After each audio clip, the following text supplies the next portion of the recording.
Welcome to Rise and Shine, your daily business tech boost with me, Charly Leetham. If you're a small business owner looking to simplify technology and get real, actionable advice from someone with 35 years of IT experience, you're in the right place. Every episode, I'll dive into tools and systems like email, CRM, marketing and tracking, and I'll break them down into bite-sized tips you can use straight away. Your time is valuable, so let's get straight to the point. It's time to work smarter, not harder.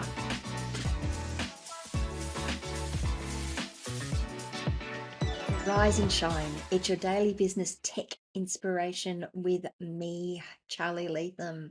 Episode number 586. We're going to be talking about DNS and why it matters for your business.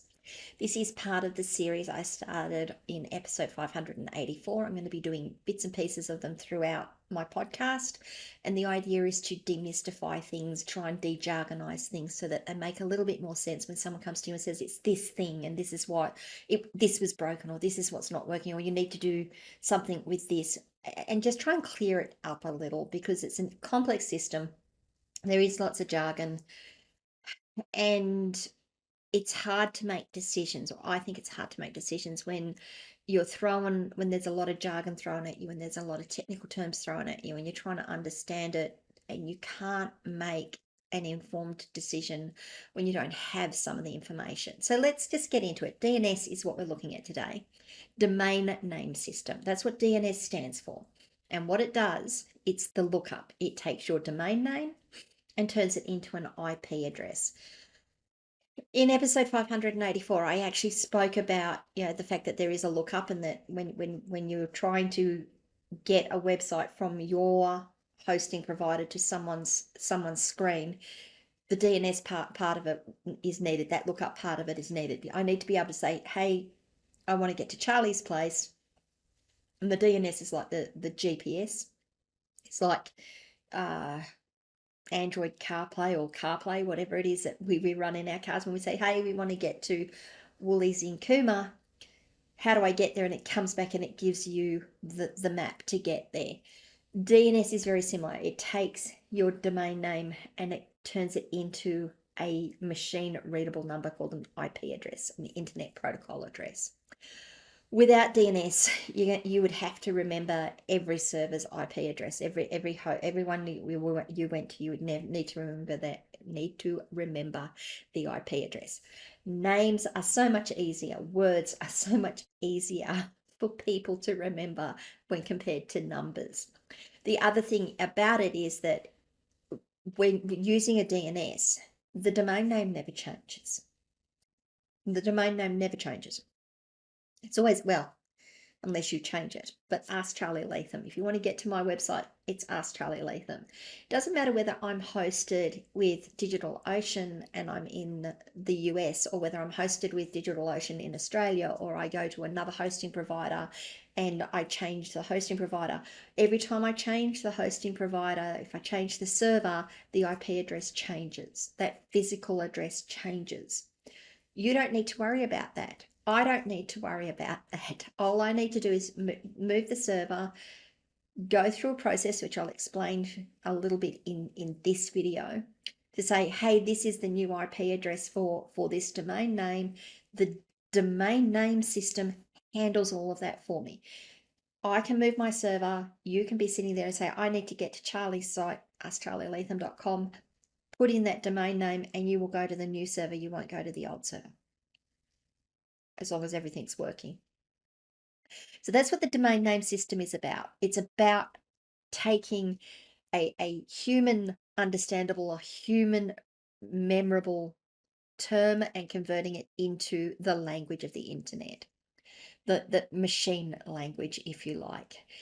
So how does that work? So we're sitting here today and I've got my computer in front of me and I say, I want to go to Charly's site, askcharlyleetham.com. I go to a browser, I type in askcharlyleetham.com. That goes through the electronics of my computer and out into out the network port and out into the internet.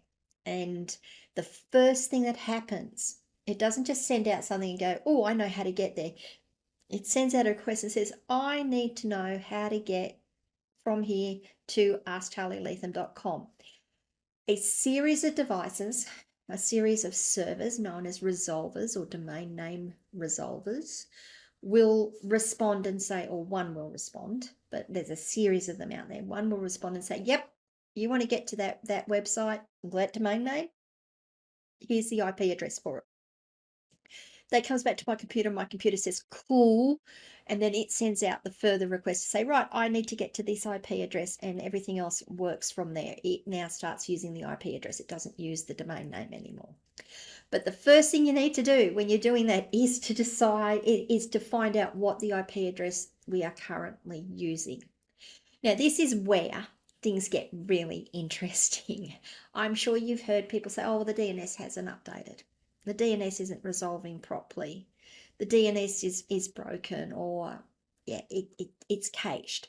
What does that all mean? Why is that such an issue, and why are these terms that we use? So let's just have a look at that. First of all, I said that there is a series of devices out there that we call resolvers.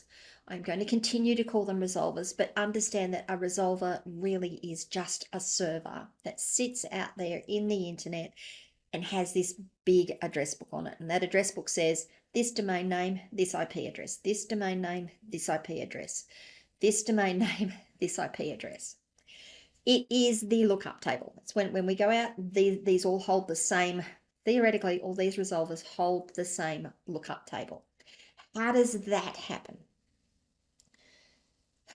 It happens because when we move our websites, when we put our websites up on a hosting provider, we tell our domain name where it needs to send updates for its IP addresses.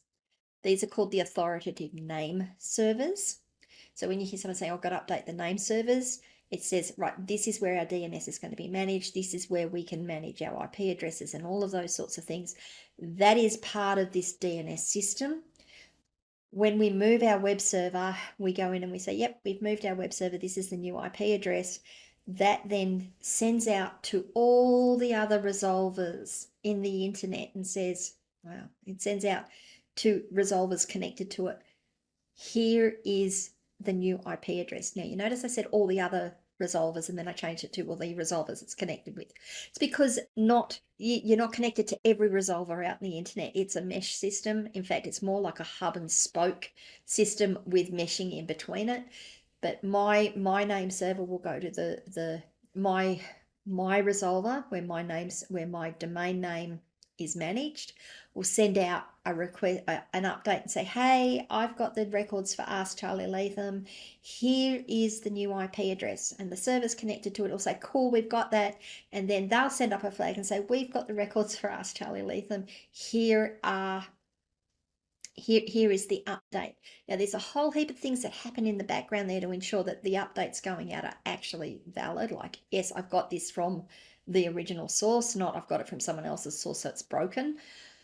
But they send it out, and then eventually all of the name servers in the internet are updated. Now, you see I said eventually there. That is part of the domain name propagation. So it doesn't happen all at once. It's not an instantaneous thing. It's not like I go into my records and say, right, there's the update, and immediately, and I mean immediately, someone on the other side of the DNS system will have that update. It does take time to propagate. This is why we are often told when we move our web servers or we make a change, it could take up to 48 hours for that change to propagate, or it could take a while for that change to propagate, because all of those little updates, all of those little signals have to go out. So that's how your domain name system basically works. You've got two parts to it. You've got the part that our computers use to say, how do I find this address? How do I convert? What's the address for this domain name? And then you've got the other side of it, which is the domain name itself saying, here's the IP address. So you've got someone saying, I'm updating the records, and you've got another device saying, yep, I've got those updates and I'm going to send them out to the people who need them. When we're talking about our computers and when we're talking about sending those requests out, we connect automatically to a resolver. Those resolvers may be provided by our ISP. If we're in an office environment, they may actually be provided by the people that provide the network for the office, or by the network itself, that network. They're called private resolvers. If you wanted to not use your ISP's resolvers, and I'll explain why you might not want to shortly, there are public providers that you can use. Now, you will have heard people say, oh, you should use a public provider, it's so much better. Might be. It absolutely might be better. It might not be as well. What is a public provider? A public provider is someone that has a resolver out there that you can tell your computer, going into the settings and saying, don't use this address, use this address, to go and get the updates from there, go and get the lookup from these servers. Typically, these servers are faster. Typically, remember what I said about the propagation and the network taking time to get out, and it's got to sort of go up, go through the network. Typically, these public servers sit closer to the hub, closer to where all of the updates come in really quickly and spread it out more quickly. So by being further upstream, by being closer to those updates, you're going to get the updates quicker, typically. Sometimes it doesn't work that way. And typically, sometimes they actually have got a better privacy focus. You can find public DNS servers if you want. You can find public resolvers by going to a search engine and putting in free public DNS or public DNS 2025. I would put in free. Just remember that if you're taking a free service, sometimes you're the product, not the customer. And I'll cover that very soon. And I've got a lot to cover. But you can search for them. You can find out who they are. There are 4 that I can name off the top of my head. There is Cloudflare, who I think are excellent for various reasons. There's Google, there's Quad9, and there's OpenDNS. Now, they all offer a public DNS service. What they will allow you to do is connect into that service. They will provide you with some level of privacy. Your ISP may log all of your requests. They may be reporting on all of your requests. A public DNS like this may not be doing that. You've got to check that. They are typically faster than your ISP's servers. Touch wood. In general, they're typically faster. What do I mean by faster? I don't mean, I don't mean, they run faster. What I mean is that when you send out a request and say, I need the IP address for this domain name, their lookups are quicker. The lookup is actually quicker, and their ability to respond to you in a more timely fashion is quicker. We are talking milliseconds, if not nanoseconds. You may not even notice it. In most cases, you won't even notice it. I have certainly been on some ISPs where it is glacially slow in comparison, and changing to a public server has made the world of difference.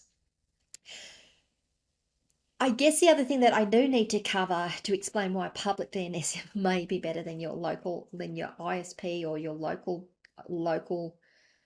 resolver, and that's because of caching. So when we send out the request for that update, some resolvers, particularly if you're running in like private networks, will say, okay, well, I sent out a request for this domain name and I got back this IP address. So what I'm going to do is I'm going to save that request off. And the next time someone asks me for the IP address, I'm not going to go out into the internet. I'm just going to use the saved request that I've got. That's called caching. It's saving the request off so that when queries come in again, the query is done locally. It's not done out into the internet. It is quicker. It's supposed to be quicker. It is quicker. And it works wonderfully well until it doesn't. And when it doesn't work is when the IP addresses or the DNS updates out in the internet, and that cache doesn't get refreshed. That cache doesn't get deleted and redone. It doesn't send out another request and say, hey, can you update that request, and I'll just update my records. This is why we will often see, it's actually, I see it more regularly than I would expect to be perfectly honest. When I'm working with people, I say, I've updated the name servers, the name service, the IP addresses out there. I've tested from various points around the network. I'm getting around the world, because you can do that. I'm getting the new site. I'm getting the new server. I can tell that. And I'll get someone say, but I'm not. It's not updating for me. And what it turns out is that at the ISP level or at the corporate network level, the request is being cached and they're not updating, and they need to wait. They either need to go to their IT department and say, can you update it? Can you force a refresh?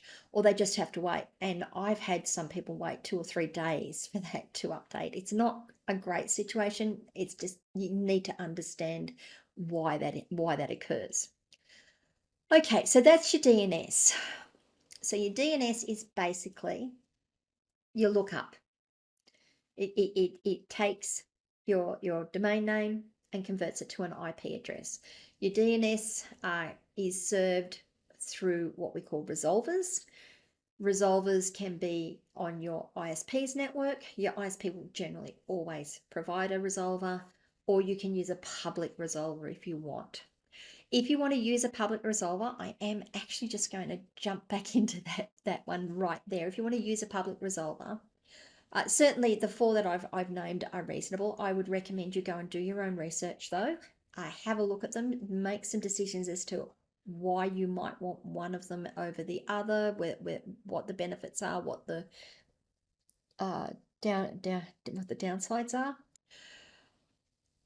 If you want to look and see what else is out there, you can just do a Google search or a search. I shouldn't say Google search. You can just do a search on the net for free DNS services. Free resolver services. See what comes up. When you're doing your research, make sure you are using reputable providers, please. Make sure you're using reputable sources to do your research. If the things to check is who wrote the article. If it's LifeWire, PC Mag, Tom's Hardware, who are the other guys? I can't think of the other guys. They're gone from my head. A couple of other. PC Mag, CNET. They're all reasonable and reputable places to get your information from. Have a check on when the last time that the article was updated or written. If it's been written more than a couple of years ago, you probably need to find something new. The technology moves so fast. You probably need to find something a little bit more recent, like in the last couple of months, would be good. Make sure you're using reputable sources to do your research. Make sure you understand what they're saying. Now, most of them will say these are good and here's our score on it, and they'll give their reasons. You can then make your decision from there. Things that you should be considering if you're looking at using a public resolver. The speed is one thing. Privacy is another. What are they logging? What are they putting through? And make sure that they themselves are a reputable operator. Make sure they've got their own privacy policies list. Make sure at the very least you can contact them, even if it is via an email. Make sure they've got some form of contact details. A bad provider is generally slow. Their lookups are slow.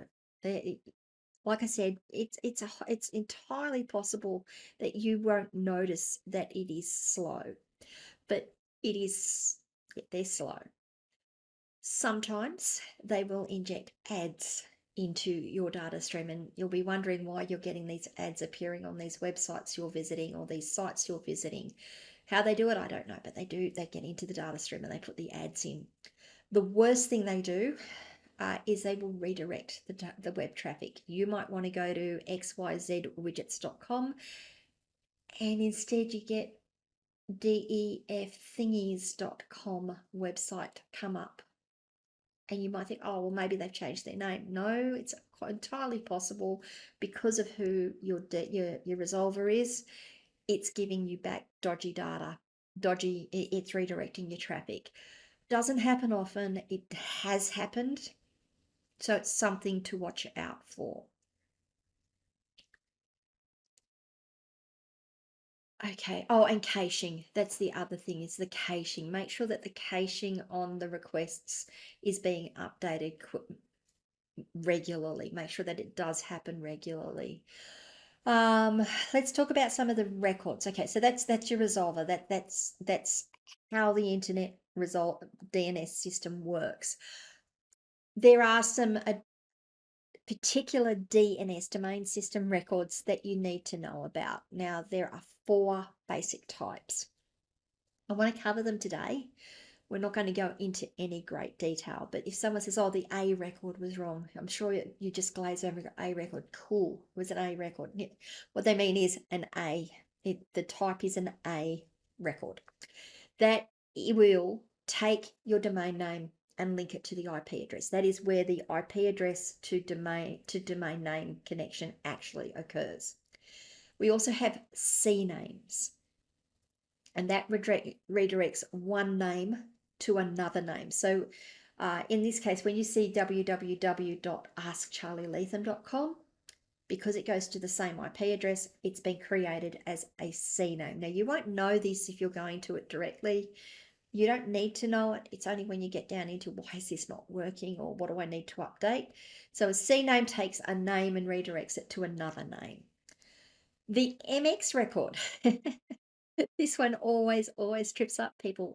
MX stands for mail, and that is where the DNS tells the world where to send mail for your domain name.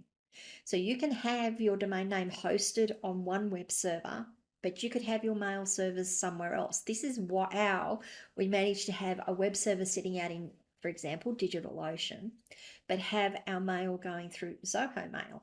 Because I've said, okay, my website using the A record is over here, and my mail servers using the MX records are over here. And so when a mail request comes in for my domain name, the DNS says, oh, that's a mail that you want to know where the mail servers are, they're here. And it gives a totally different address system, or totally different address to send where to send my mail. TXT records, or text records, they are exactly as they sound. They normally have text in them. And they hold verification. They typically hold verification and now security information. Number of times you will be say, oh, you need to prove that you own this domain name. Go and add this text record, and it will give you an identifier. Might be verify ACL, for example, .askcharlyleetham.com.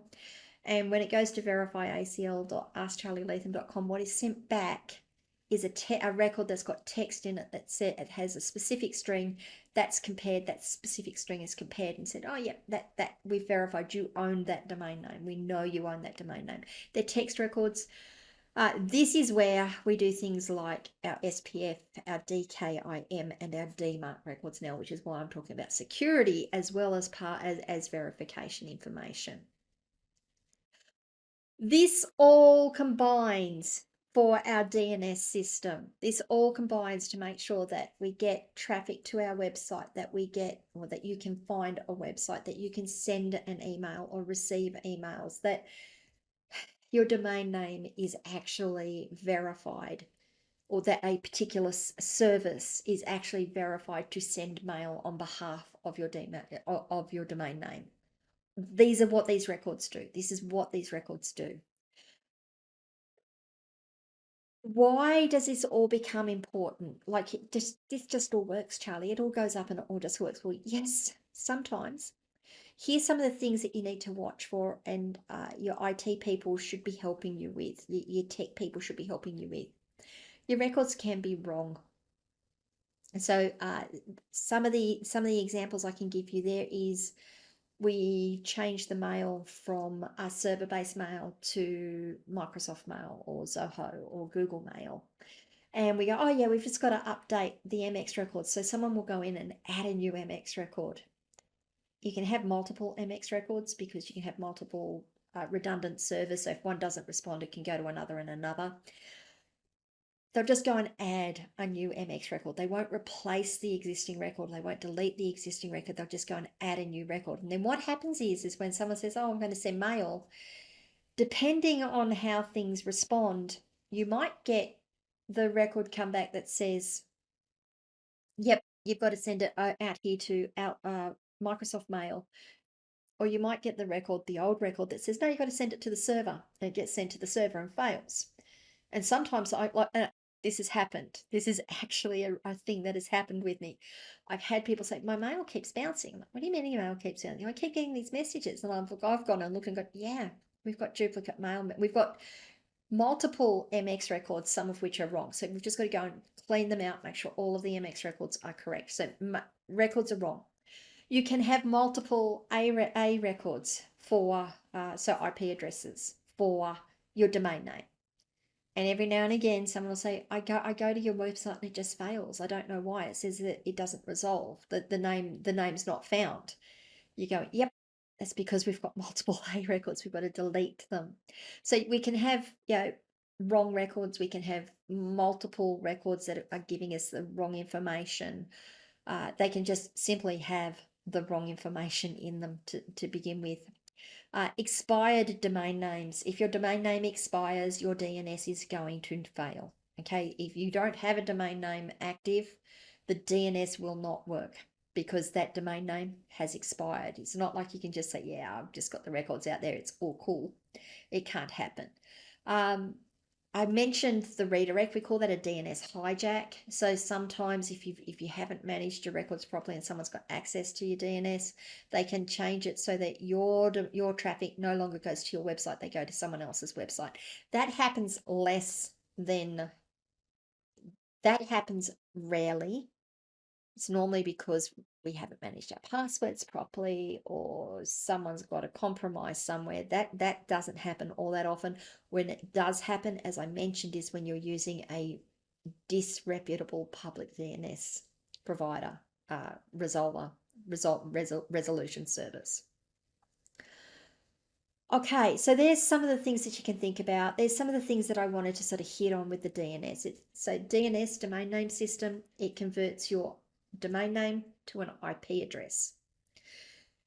That conversion is done by a series of servers that sit out in the internet that we know are called that are called resolvers, and they basically are big address books. Those resolvers are updated by the name servers, the authoritative name service for a domain that says, I own the records for this domain. These are the official records. And those name servers sit in that resolution service and they transmit out and propagate out the changes. It's a complex system. There's lots and lots of things to think about. There's lots of things that can go wrong. Thank goodness they rarely go wrong. When they do go wrong, they really go wrong typically, which is kind of easier for me to troubleshoot something than not. But there you go. Okay, that was a lot of information. Was it useful? Did it make sense to you? Was it too much? Was it not enough? I honestly, I'd love to know. I'd also love to know what sort of experiences you've had with your DNS and what problems that's caused for you. Please, please, please let me know wherever you are watching or listening to this video. You can drop comments. You can always come across to my community, askcharlyleetham.locals.com. Join the conversation there. If this was useful to you, please give it a like. I really, really, really would appreciate that. And if you haven't already, please subscribe to the channel and ring the notification bell to find out when I drop more content. And guys, I'll see you all tomorrow. Bye.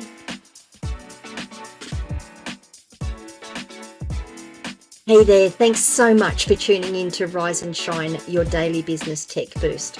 I hope today's episode gave you some actionable insights that will make your business tech work smarter for you. If you found value, be sure to subscribe, leave a review, and share it with other small business owners who could use a daily boost. For more tips, tools, and resources, visit www.askcharlyleetham.com. Until next time, keep rising, keep shining, and let's make tech simple together.